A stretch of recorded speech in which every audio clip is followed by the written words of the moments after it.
Us. Hi everybody, thank you for coming back. First technique of Sochin Kata. I want you to see the difference between Kata as a style, such as in sport Kata, focusing on the aesthetic, or Budo Kata, focusing on the efficiency and the function and the transmission, because Kata is symbol of principles. Through Kata, we understand principle. That's how those principles transmitted through generations. Together with oral transmission. So Kata is teacher to student, verbal teaching. That's how we understand Budo and Karate principles. So anyway, first move, the arm extends straight up. Look, straight up.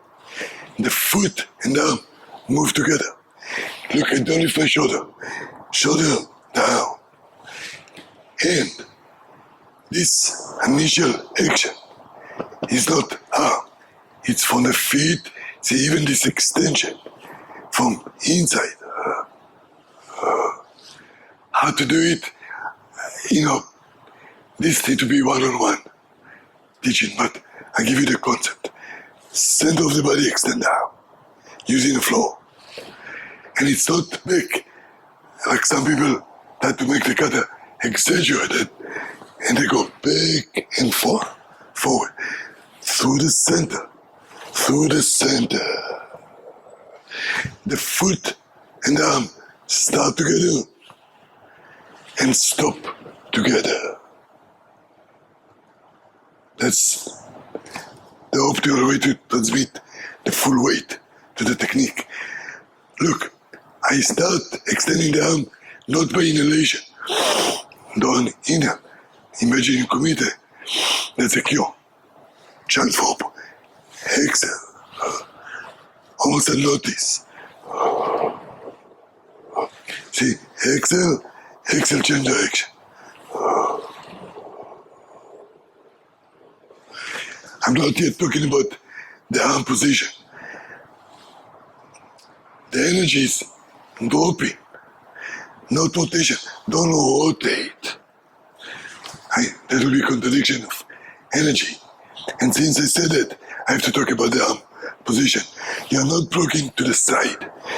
This one, look, straight down, and just create a wedge. It's a straight down. Both fists are in one line. Straight up, straight down, to opposite direction.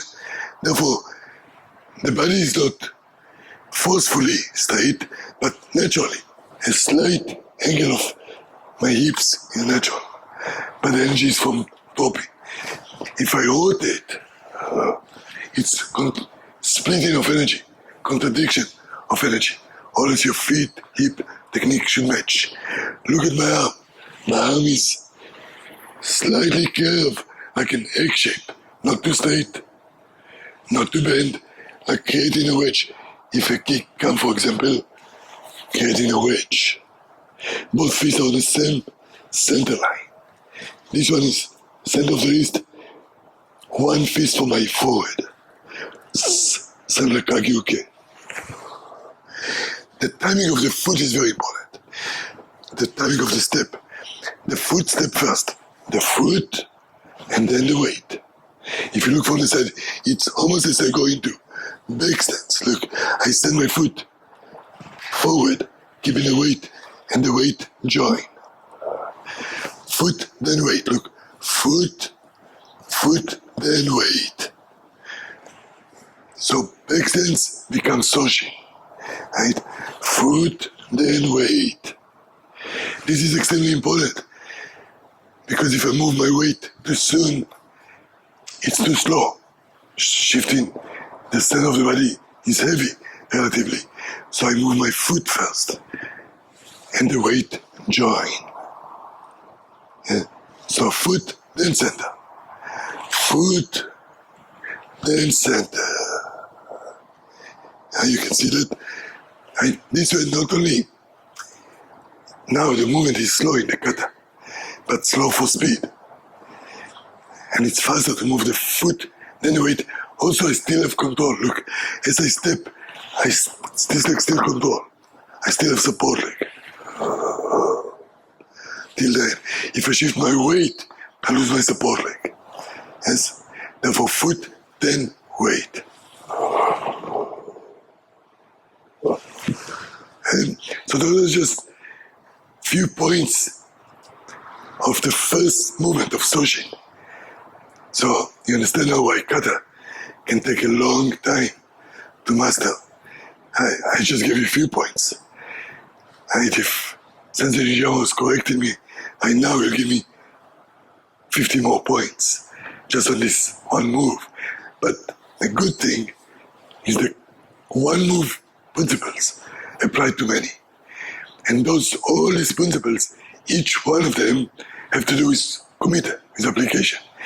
The kata itself is exaggerated because this way it's easily understood, the concept, but don't over-exaggerate with a movement that is just meant for style, like behind, right? It's not matching the body movement, and no purpose in function, in kumite, right? You always have to look at it as far as principle of movement and principle of combat, and they have to match. Okay, I tried not to make it too long, so hopefully this is useful. You can always ask questions on any move in any kata. I'll be happy to reply. Us train hard. Thank you. Us.